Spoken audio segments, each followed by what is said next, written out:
Hi friends, how are you? నేను మీ Suresh and merchant navy. Friends, ఈరోజు మనం టగ్ బోట్ సహాయంతో షిప్ బయటికి ఎలా తీసుకొస్తారో చూద్దాం ఫ్రెండ్స్.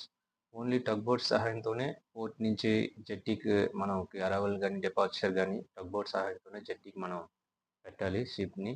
పైలట్ కూడా ఉంటాడు ఫ్రెండ్స్. మనకి జెట్టీకి మనం పెట్టినంత వరకు ఈ టగ్ బోట్స్ మనకి తోడుగానే ఉంటాయి. ఎలా ఉంటుంది అనమాట. సో మన షిప్ ఆల్మోస్ట్ జెట్టి నుంచి దూరం అయిపోతుంది. ఆల్రెడీ స్లోగా ఫుల్ చేస్తున్నారు టగ్ బోట్స్. చూసారా, జెట్టి అక్కడ ఉంది, ఇంకో వేరే షిప్ డిశ్చార్జ్ లోడింగ్ లో ఉంది. సో అది మన కంపెనీ కాదు, ఇది ట్యాంకర్ షిప్ ఫ్రెండ్స్.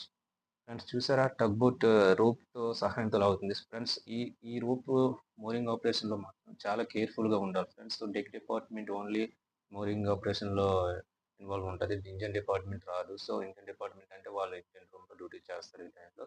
సో వాళ్ళకి ఎలా ఉండదు. So crew must be danger గా ఉండాలి ఫ్రెండ్స్. ఈ మోరింగ్ ఆపరేషన్ కి ఓఎస్, ఏబి, బోషన్, పంప్ మ్యాన్ వీళ్ళందరూ ఉంటారనమాట. సో ఉండాలి. స్నో ఫ్రంట్, మిడిల్, బ్యాక్ కూడా క్రూ అవసరం కాబట్టి మోరింగ్ అవసరం తప్పకుండా.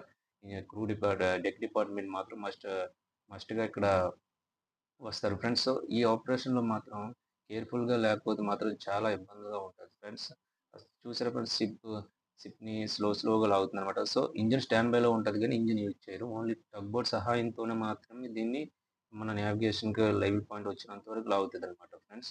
ఓకే ఫ్రెండ్స్, చూసారా ఫ్రెండ్స్, నేను ఏరో మార్క్ పెట్టాను అక్కడ ఆ రోప్ కనబడుతుంది ఫ్రెండ్స్. ఈ రోప్ కానీ తెగిపోతే మాత్రం చాలా ప్రాణాలు కూడా పోతాయి అనమాట. స్నాప్ బ్యాక్ జోన్ ఉంటుంది ఫ్రెండ్స్. స్నాప్ బ్యాక్ జోన్ కి మనం దాన్ని క్రాస్ చేయకూడదు. దాని ఇటువైపు బ్యాక్ సైడ్ ఉండాలి కానీ ఇది ఆపరేషన్ అయినంత వరకు స్నాప్ బ్యాక్ జోన్ క్రాస్ చేయకూడదు ఫ్రెండ్స్. ఓకేనా ఫ్రెండ్స్, వీడియో మీకు అర్థమైతే లైక్ చేయండి, సబ్స్క్రైబ్ చేయండి.